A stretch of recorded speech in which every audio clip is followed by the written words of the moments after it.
잠깐 기도하고 시작하겠습니다. 하늘아버지, 이 온양교회에서 첫째 날 집회를 시작할 수 있도록 주님 인도하여 주셔서 감사합니다.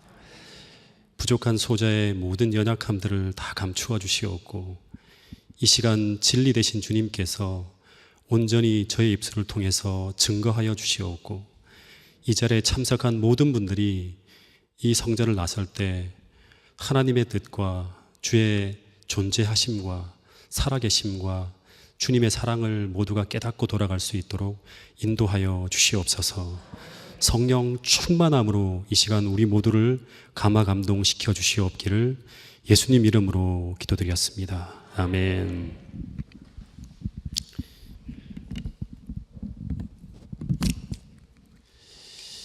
이 물병이 2개 있는 걸 보니까 어느 분이 좀 아시는가 봐요. 제가 집회하는 동안 물을 많이 마신다고 하는 걸. 한 주간 말씀 집회 총 제목이 진리를 찾아 떠나는 여행이라고 하는 주제로 여러분들과 말씀을 나눌 텐데요. 오늘은 첫째 시간으로 하나님이 진짜 존재하시는가라는 주제로 첫 번째 시간을 한번 열어보도록 하겠습니다. 제가 오래전에 어떤 한 여자분이 테드 강연을 하는 것을 우연히 듣게 되었는데요. 이 테드 강연을 참 좋아해서 한 달에 한 번씩은 꼭 들어요. 근데 이제 어떤 여자분의 강의를 듣게 되었는데, 이 이야기에 매료가 되어서 이 사람에 관련된 기사와 강의를 진짜 많이 찾아서 이렇게 본 적이 있습니다. 근데 이 여자는 이제 스탠퍼드 대학교의 후보 연구소라고 하는 연구소의 칼럼니스트인데, 이 여자의 이름이 에밀리 에스파니 스미스라고 하는 그런 사람이에요. 근데 이 사람의 강의 내용이 이런 거예요. 이 여자분이 처음엔 인생의 목적이 행복이라고 생각을 했고, 그래서 행복하기 위한 길을, 그게 곧 성공하는 길이라고 하는 그런 공식 속에서 찾고, 그리고 그것을 위해서 돈을 벌고 학위를 따고, 그리고 모든 사람들이 부러워하는 이상적인 직업을 가진 완벽한 남자와 결혼을 하고 또 멋진 집을 구해서 살았다고 합니다. 근데 이 여자분이 행복하지가 않은 거예요. 늘 근심이 가득했고 방황했고 행복하지가 않았다고 하는 것입니다. 근데 자신만이 아니라 자신의 친구들을 봐도 그렇더라는 거예요. 그래서 이분이 나중에 대학원에 진학해서 행복학을 공부하게 됩니다. 그리고 사람을 진정으로 행복하게 하는 것이 무엇인지 그 답을 찾기 위해서 이분이 5년 동안 수백 명을 인터뷰하고 수천 장의 논문과 책들을 읽으면서 얻은 결론이 무엇인가 하면, 인생의 목적이 행복이라고 생각하고 그 행복을 쫓는 사람은 불행하게 된다고 하는 것을 알게 되었다고 합니다. 예를 들려 설명한 것이 이런 거예요. 최근 30년 동안 자살률이 우리나라만이 아니라 전 세계적으로 계속 증가한다고 합니다. 근데 놀라운 사실은 계속 우리 삶은 객관적으로 더 나아지고 있고 더 편리해지고 더 풍요로워지고 있다고 하는 것입니다. 근데 더 많은 사람들이 희망을 잃어버리고, 더 많은 사람들이 절망하고, 더 많은 사람들이 우울해하고, 더 많은 사람들이 삶의 공허함을 느끼며 살아가고 있다고 하는 것입니다. 그래서 이 강연자의 연구 결과에 따르면 사람들이 절망하게 되는 원인은 행복하지 않기 때문이 아니라고 하는 것입니다. 행복해도 절망하고, 행복해도 허무하고, 행복해도 슬퍼지고, 행복해도 얼마 안 가서 또 우울해진다고 하는 것입니다. 다시 말해서 이 말은 우리 삶은 즐겁고 기쁘고 행복한 그것만이 우리 삶을 충만하게 하는 것이 아니라고 하는 것입니다. 여러분 한번 생각해 보세요. 만일 우리가 1년 내내 의미 없이 즐거운 것만 보러 다니면서 여행만 한다면 그 인생이 정말 행복할까요? 얼마 안 가 공허해질 것입니다. 여러분, 우리가 하루 종일 깔깔거리며 웃기만 한다면 정말 행복할까요? 하루 종일 코미디 프로만 틀어놓고 깔깔거리고 웃는다면 우리가 정말 행복해질까요? 절대 그렇지 않죠. 그래서 이분은 행복을 쫓는 사람은 도리어 불행해진다고 하는 연구 결과를 접하고, 인간을 인간답게 살아가게 하는 그 진정한 힘이 도대체 어디에서 오는지 탐구하기 시작했다고 합니다. 그래서 500명이 넘는 다양한 인물들을 조사 연구한 결과 우리 인생을 정말 충만하게 하는 것은, 그것은 바로 무엇인가 하면 삶의 의미라고 하는 것에 대한 결론을 얻게 돼요. 다시 말하면 행복감보다 더 중요한 것이 삶의 의미라고 하는 거예요. 예.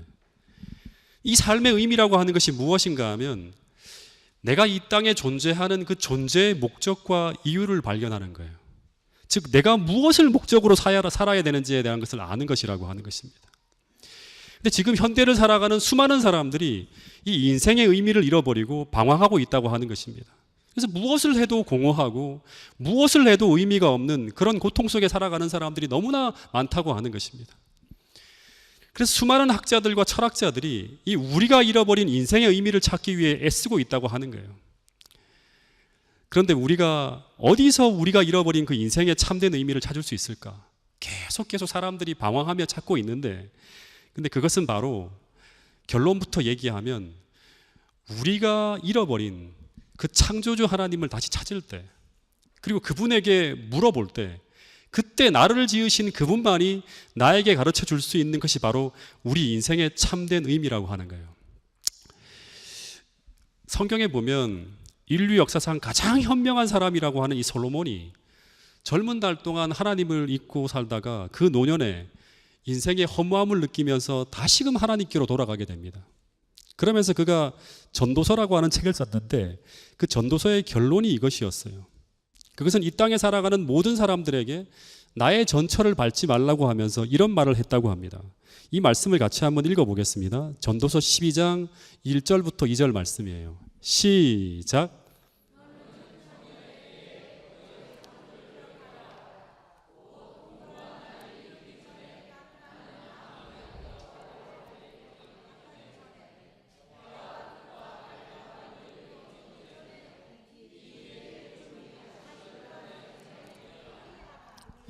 솔로몬이 지금 이 땅에 살아가는 모든 사람들에게 이런 말을 하고 있어요.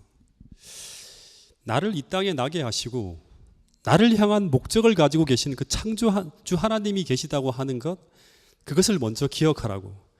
왜냐하면 거기에서부터 우리는 나의 존재의 이유와 나의 삶의 목적과 그리고 잃어버린 우리 인생의 참된 의미를 발견할 수 있기 때문이라고 하는 것입니다.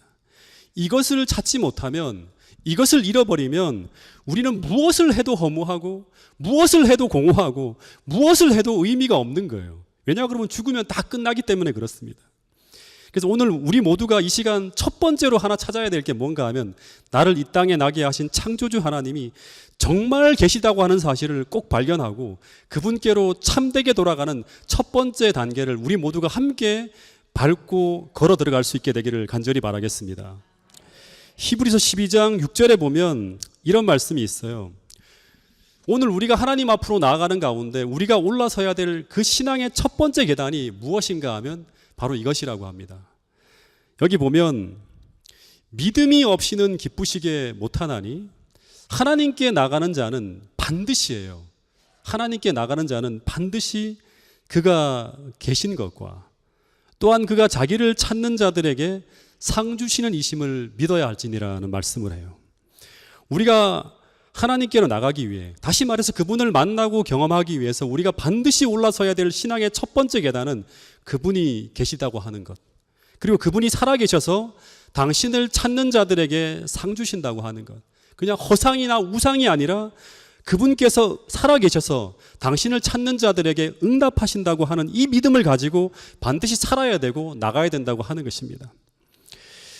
근데 이 믿음을 어떻게 가질 수 있을까요? 어떻게 하면 우리는 하나님께서 존재하신다는 것을 알 수 있을까? 이것을 우리가 함께 좀 고민해 봐야 되는데요. 성경 이사야서를 보면 하나님은 이 땅에 존재하는 만물이 어떻게 존재하고 있는지를 한번 살펴보라고 합니다. 그러면 그 모든 것들이 창조주 하나님에 대해서 이야기해 줄 것이라고 하는 거예요. 이사야서 40장 26절에 보면 너희는 눈을 높이 들어 누가 이 모든 것을 창조하였나 보라고 말하면서 그 피조물들이 증언하는 창조주 하나님에 대한 이야기를 들어보라고 이사야서에 보면 이렇게 이야기하고 있어요. 그리고 심지어 욥기서 12장 7절에 보면 오늘날 세상 모든 사람들이 다 하나님을 잃어버리고 온 세상이 그것을 말해주지 않는다면 심지어 누구에게 물어보라고 합니까? 짐승에게 안 물어보고 공중의 새에게 물어보라고 합니다. 그러면 그들이 그 창조주 하나님에 대해서 너희에게 말해 주실 것이라고 이야기하고 있어요. 예. 이 말씀을 같이 한번 읽어보겠습니다. 욥기서 12장 7절 말씀이에요. 시작.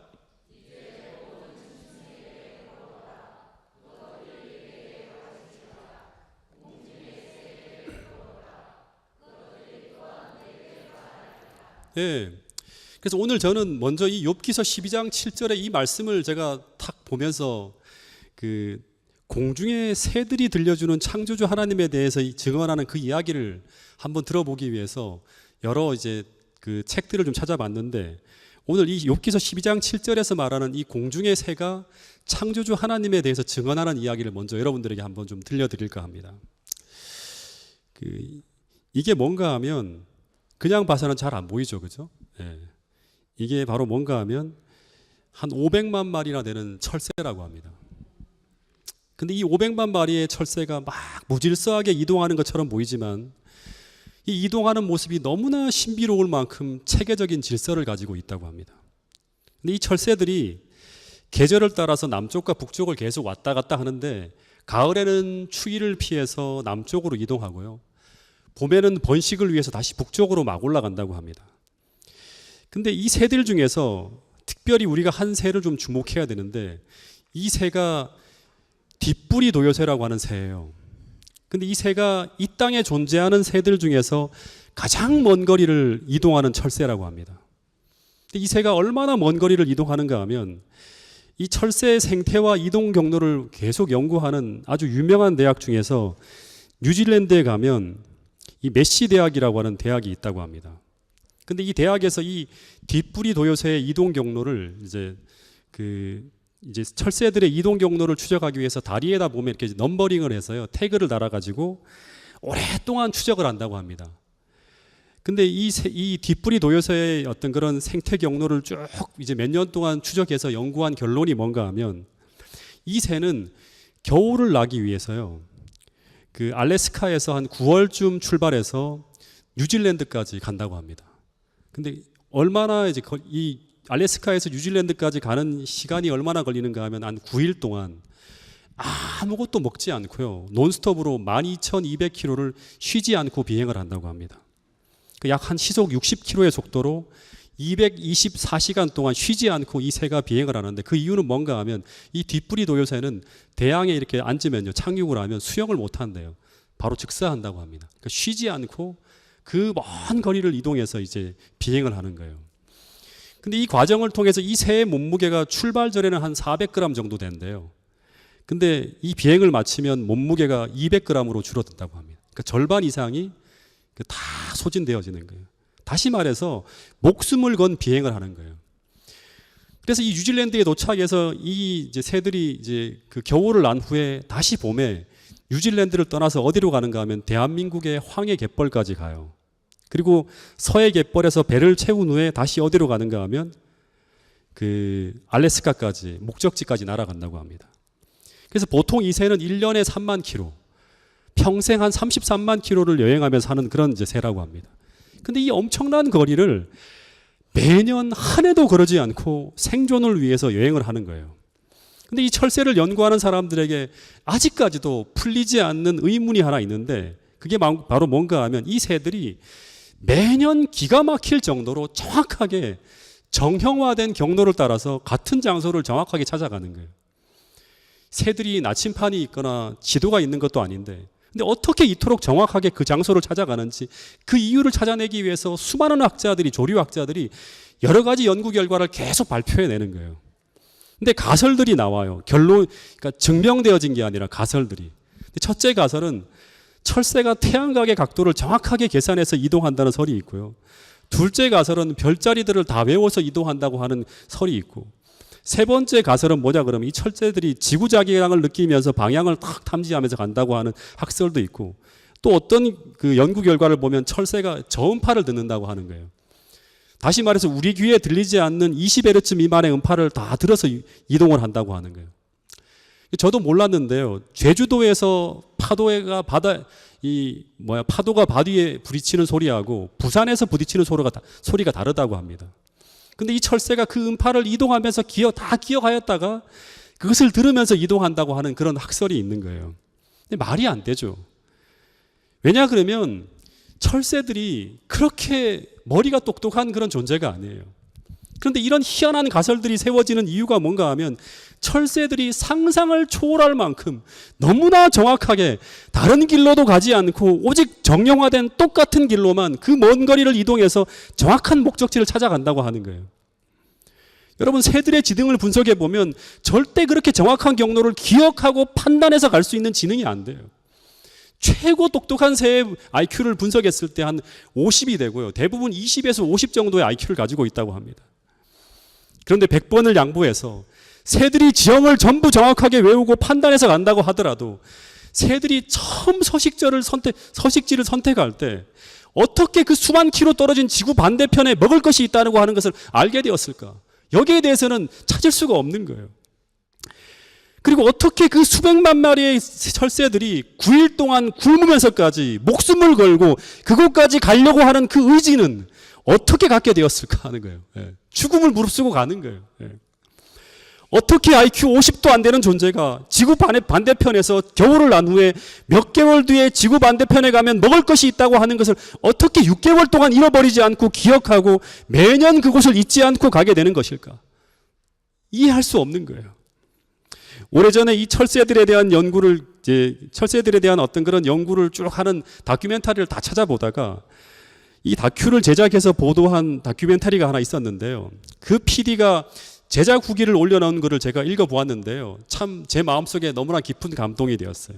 이 PD가 이렇게 적어놨어요. 그런데 이렇게까지 날아가야 하는 이유를 지금도 모른다. 아무리 조사하고 연구하고 인터뷰를 하고 학자들의 이야기를 다 들어도 결론은 정확하게 모른다고 하는 거예요. 전부 다 가설뿐이에요. 증명된 것은 없다고 하는 거예요. 대신 추위를 피하고 새끼를 키우기 위해 그리고 그들의 조상이 그래왔던 바로 그 경로를 따라서 몸의 감각을 따라 움직이며 따라간다는 것 밖에는 알 도리가 없었다. 그래서 이 PD는 이것을 단지 신비라고 결론을 지었어요. 즉 신의 베일에 가려진 영역이라고 말하면서 기사를 마치고 있습니다. 그런데 이런 신비한 현상에 대한 해답을 과학은 설명하지 못하는데요. 그 이유는 눈에 보이는 현상만으로는 아무리 자료를 모아도 그 답을 찾을 수 없기 때문이에요. 다시 말해서 이 현상을 설명하기 위해서는 오직 한 가지 사실을 인정을 해야 돼요.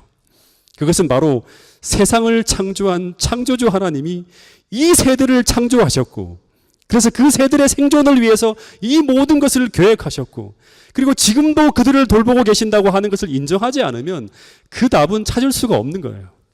그래서 욥기서 12장 7절에 보면 이런 말을 하고 있는 거예요. 이제 그 궁금한 것들을 누구에게 물어보고? 짐승에게 물어보고 새들에게 물어보라고 하는 것입니다.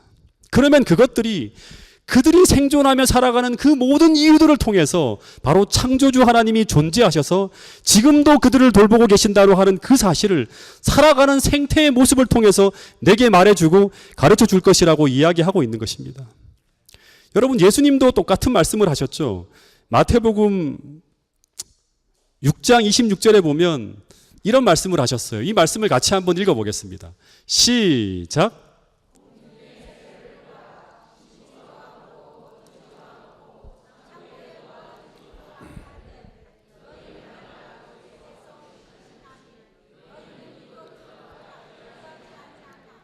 예, 공중의 새를 보고 한번 살펴보라고 하는 거예요. 그들이 심지도 않고 거두지도 않고 창고에 모아들이지도 아니하되 너희 하늘 아버지께서 어떻게 하신다?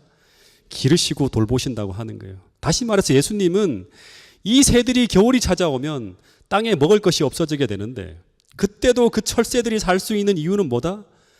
그들을 세상에 나게 한 그 창조주 하나님이 그들을 돌보고 계시기 때문이라고 하는 것입니다. 다시 말해서 새들은 어디에 그들의 생존에 필요한 양식이 있는지 알 수 없지만 창조주 하나님은 그것을 알고 계시고, 그래서 그들을 살리기 위해서 그 수백만 마리의 새들을 움직이시고 수만 킬로의 비행을 지도하면서 그들의 서식지를 찾아가면서 그들을 돌보고 계신다고 말하고 있는 것입니다. 그런데 그런 것처럼 그 새들을 돌보시는 그 하나님께서 그 신비한 보살핌으로 누구도 돌보고 계신다? 오늘 우리도 돌보고 계신다고 하는 사실을 성경은 이야기하고 있는 것입니다. 그래서 마태복음 10장 29절 30절에 보면 이런 말씀이 있는 거예요. 이 말씀도 같이 한번 읽어보겠습니다. 시작.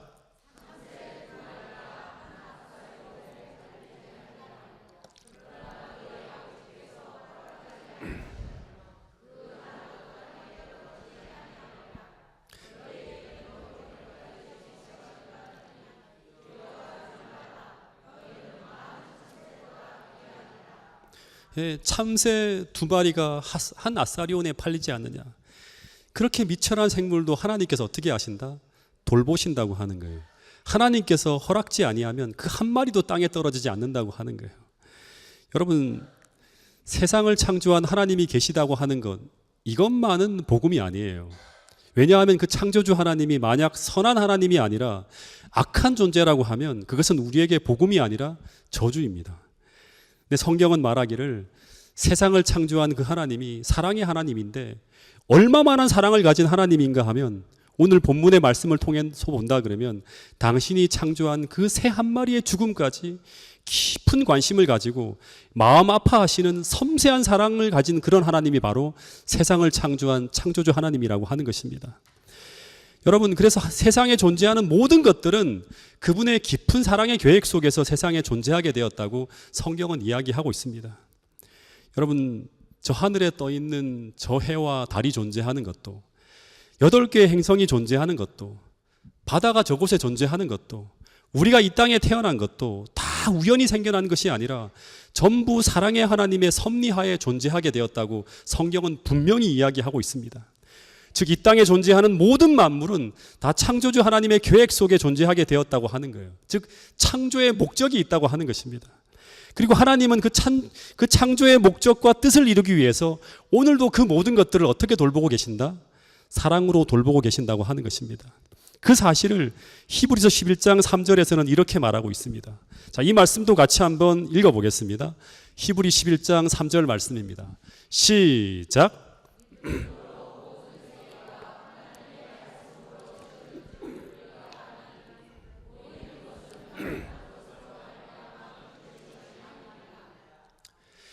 믿음으로 모든 세계가 하나님의 말씀으로 지어진 줄을 우리가 아나니, 이 하나님의 말씀으로 지어졌다고 하는 이 말에는 하나님의 뜻하심이 있다고 하는 거예요. 이 말씀은 로고스, 하나님의 뜻이에요. 그래서 보이는 것은 나타나는 것으로 말미암아 된 것이 아니라고 말하고 있습니다. 즉, 모든 세계는 하나님의 뜻 속에서, 하나님의 계획 속에서 존재하게 되었다고 하는 것입니다. 그 중에 하나를 좀 살펴보면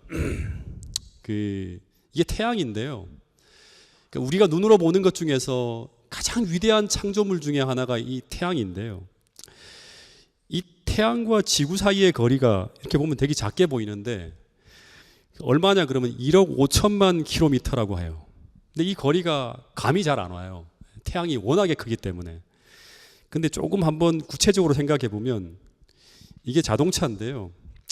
만약 이 자동차로 쉬지 않고 한 번도 쉬지 않고 태양까지 달려가면 얼마나 걸리는 거리인지 아세요? 1억 5천만 킬로미터가. 자동차로 쉬지 않고 먹지도 않고 자지도 않고 계속 달려가면 171년이 걸리는 거리라고 합니다. 그러니까 우리가 태어나서 잠도 안 자고 쉬지 않고 가도 한 반쯤 가다가 죽어요. 예. 태어나서부터 시작을 하더라도. 조금 더 빠른 KTX로 간다 하더라도 60년 정도 걸리는 거리예요. 그러니까 잘하면 살아서 가긴 하는데 돌아오진 못한다고 하는 거예요. 그러니까 어마어마하게 먼 거리예요. 예. 근데 이 태양이 지구로부터 1억 5천만 킬로미터나 되는 저 먼 거리에 존재하게 된 이유가 무엇인가 하면 이 1억 5천만 킬로미터라고 하는 거리는요, 과학자들이 연구하면 할수록 이 거리는 누군가가 줄자로 쫙 재서 만들어진 거리, 즉 누군가의 설계로 말미암아 그 설계되어진 거리라고 하는 것입니다. 왜냐하면 이 거리가 조금만, 지구와 이 태양과의 거리가 조금만 더 가까워지게 되면 사람이 살 수가 없을 만큼 너무나 뜨거워지게 되고요. 조금만 멀어지게 되면 너무 추워서 사람이 살 수가 없다고 합니다. 그래서 이 지구는 이 태양과의 거리를 정확하게 1억 5천만 킬로미터를 유지해야지만 인간을 포함한 모든 생명체가 살 수 있는 환경이 유지된다고 합니다. 그래서 과학자들이 말하기를 이 지구와 태양 간의 그 거리의 변동폭이 얼마까지 가능한지를 쭉 연구해 봤어요. 생명체가 생존이 가능할 수 있는 그 변동폭이 얼마나 되는가 하면 7% 정도의 프로테지라고 합니다. 그러니까 이 거의 변동이 생기면 안 되는 그런 거리예요. 그러니까 지구와 태양과의 거리는 딱 1억 5천만 킬로미터를 유지해서 돌아야 돼요. 예. 그래서 이 사진을 보면 지구와 태양 사이의 거리가 이 녹색선에서 벗어나면 이 지구의 생명체가 살 수 없다고 합니다. 그래서 이 7%의 변동폭을 벗어나지 않고 돌아가는 이 공전 궤도를 생명체가 살 수 있는 공전 궤도라고 해서 라이프존이라고 불러요. 그러니까 요 녹색선 안에서 지구가 돌아가야지만 생명체가 살 수 있다고 합니다. 근데 여러분, 지구가 그냥 가만히 있는 행성이 아니라 매년 태양 주위를 1년에 한 번씩 돌아야 되는데 이 공전 속도가 얼마나 빠른가 하면요, 9억 3천만 킬로미터를 1년에 한 번씩 돌아야 돼요. 그러니까 공전 속도가 시속 10만 3천 킬로미터라고 합니다. 그러니까 감이 잘 안 오는데요, 지구 한 바퀴가 4만 킬로미터입니다. 그러니까 한 시간에 지구를 2번 이상 도는, 한 시간이에요, 지구를 2번 이상 도는 그 엄청난 속도로 지구가 지금 계속 이동한다고 하는 거예요. 그러니까 어마어마한 속도로 어마어마한 거대한 물체가 지금 태양 주위를 막 달리고 있는 거예요. 근데 공전만 하나요? 자전도 하죠. 4만 킬로를, 한 바퀴가 4만 킬로거든요. 그걸 24시간 만에 돌아야 되니까 시속 1300km로 자전도 한다고 하는 거예요.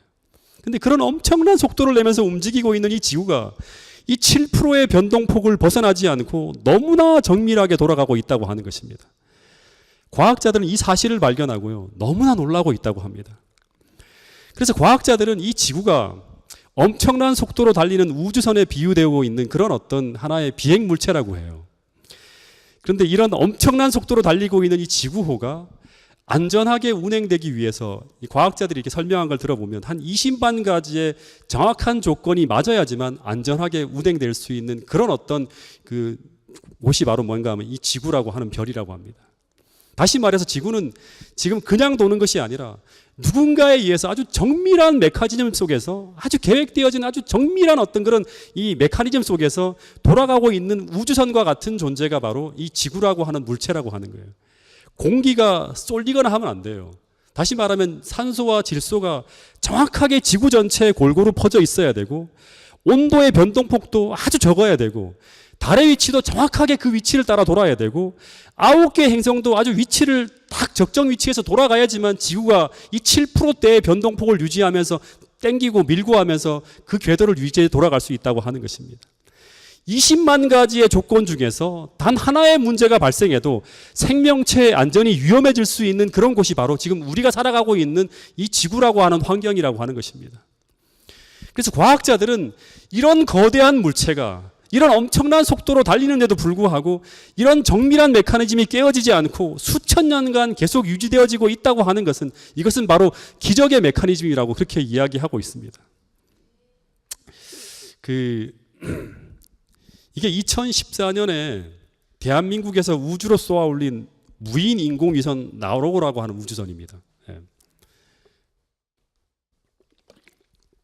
근데 이 우주선이 2002년부터 시작해서 2013년까지요, 11년 동안 10차례나 발사 연기를 하고 2번의 실패 끝에서 3차 발사에서 성공한 그런 우주선이 바로 이제 이 나로호예요.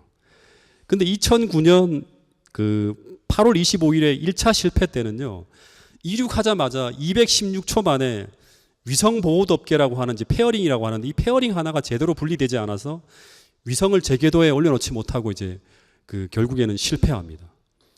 그리고 2차 이제 발사 때도 2010년 6월 10일 날 2차 발사를 하는데, 이때도 발사 137초 만에 1단 로켓이 폭발하면서 2차 발사도 실패합니다. 근데 그 이유가 바로 뭔가 하면 1단 로켓과 2단 로켓을 연결하는 볼트 하나가, 이 볼트 하나가 파손되어져서 공중 폭발을 하게 되었다고 합니다.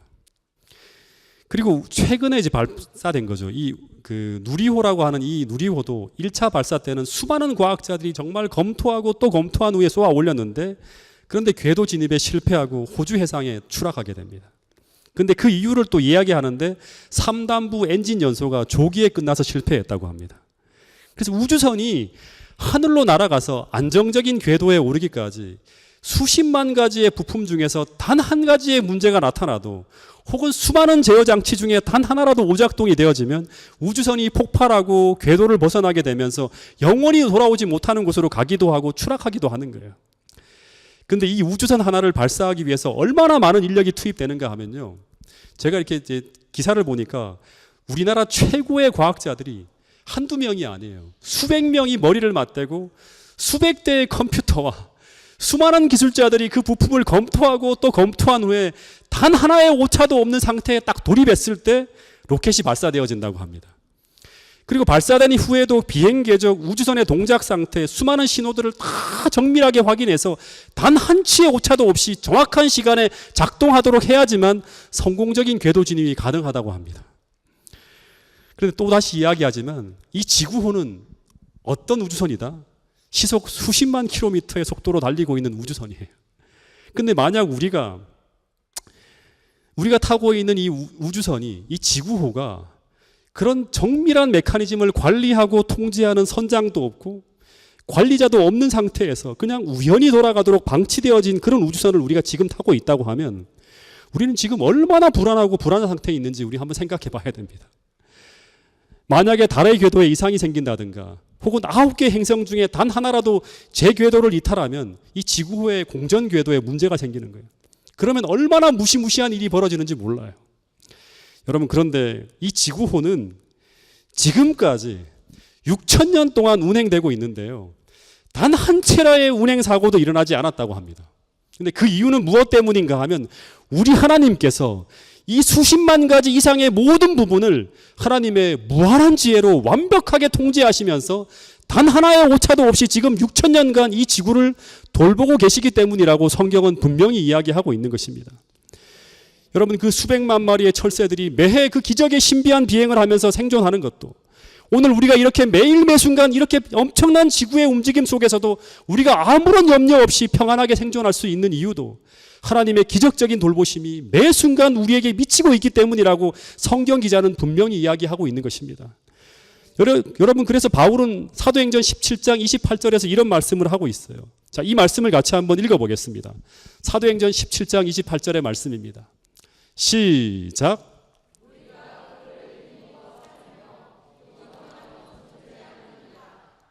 예, 오늘 우리가 살고 있는 이유도, 우리가 기도하는 이유도 그를 힘입어 살며 기도하며 존재하고 있다고 하는 사실입니다. 여러분, 지금까지 모든 이야기들을 다 결론 지을 수 있는 한 말씀이 바로 오늘 그분을 힘입어서 오늘 우리가 이렇게 평안하게 존재하고 있다고 하는 사실을, 이 사실을 꼭 믿을 수 있게 되기를 간절히 바라겠습니다.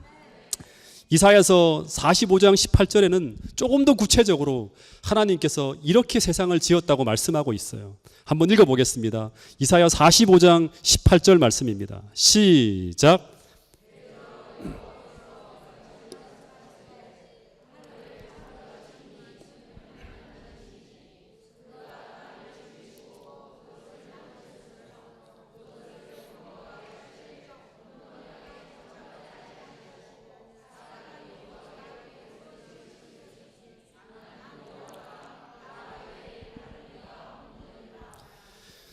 대저 여호와께서 이같이 말씀하시되 하늘을 창조하신 이는 그는 하나님이시니 그가 땅을 지으시고 그가 그것을 만드셨으며 어떻게 만들었는가 하면 견고하게 하시되 혼돈하게 창조치 아니하시고, 이 말은 너무나 질서정연하게 아주 옵티멀하게 계획하고 디자인해서 하나님의 무한한 지혜로 창조하셨다고 하는 것입니다.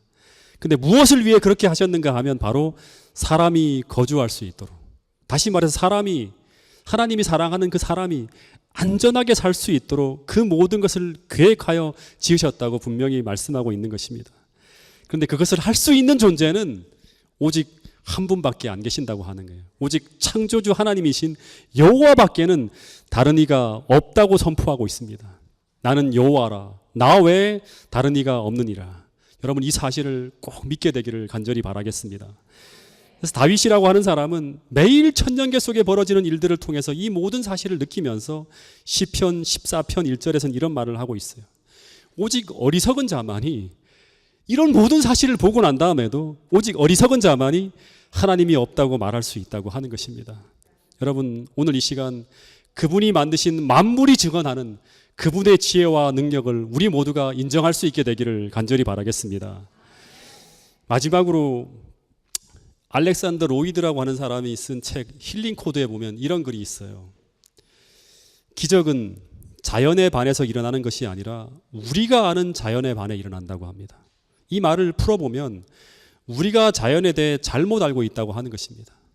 말하자면 자연은 늘 우리에게 뭘 보여주는가 하면 신비한 보살핌, 기적을 보여주지만 우리의 마음과 믿음은 그것을 보지 못하든지 아니면 애써 외면하고 있다고 하는 것입니다. 여기 글에 보면 새벽 호수의 안개와 숲 사이로 불어오는 바람 한 줄기, 겨울이면 갯벌에서 울려 퍼지는 철새의 노랫소리, 갈라진 논과 풀잎에 내리는 빗방울, 이 모든 것이 온전하게 실제하는 기적이라고 합니다. 그리고 이 모든 것이 기적임을 아는 순간 우리는 그분을 사랑할 수밖에 없을 것이다. 우리는 그것이 늘 우리와 함께하지만 기적임을 모른다고 하는 거예요. 여러분, 우리는 매일 하나님의 이 기적의 돌보심 속에 살아가고 있는 존재라고 하는 사실을 꼭 기억할 수 있게 되기를 간절히 바라겠습니다. 이 시간 우리 모두 그 사랑의 하나님이 계시다는 사실에 감사하게 되기를 간절히 바라겠습니다.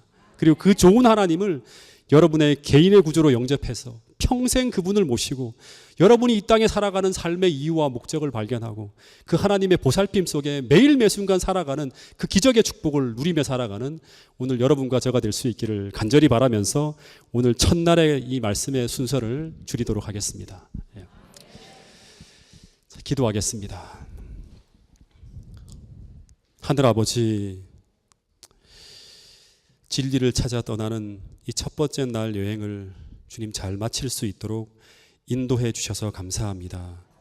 주님, 우리가 보이지 않는 그 하나님이 이 세상을 창조하셨고 그리고 만물이 그 하나님의 사랑과 우리를 돌보시는 그 놀라운 섭리에 대해서 증언하고 있는 것들을 믿음의 눈으로 보게 하여 주시고 그 하나님의 돌보심 속에 오늘 우리가 살아가고 있음을 감사하게 하여 주시고 또 하나님의 우리를 창조하신 그 뜻과 또 우리 인생을 인도하시는 그 목적을 우리가 발견하게 하여 주셔서 매일 매순간 하나님의 뜻을 이루어가는 형통한 삶을 우리 모두가 경험할 수 있도록 도와주시옵소서. 오늘 이 시간 이 자리에 참석한 모든 분들의 마음속에 그 하나님의 존재하심을 확신케 하여 주시고 매일 계속되어지는 집회 속에서 그 하나님께서 우리에게 들려주시는 귀한 기별들을 듣게 하여 주시옵소서. 성령 충만함으로 이 집회를 이끌어 주시고 인도하여 주시고 축복하여 주시옵기를 예수님 이름으로 기도드렸습니다. 아멘.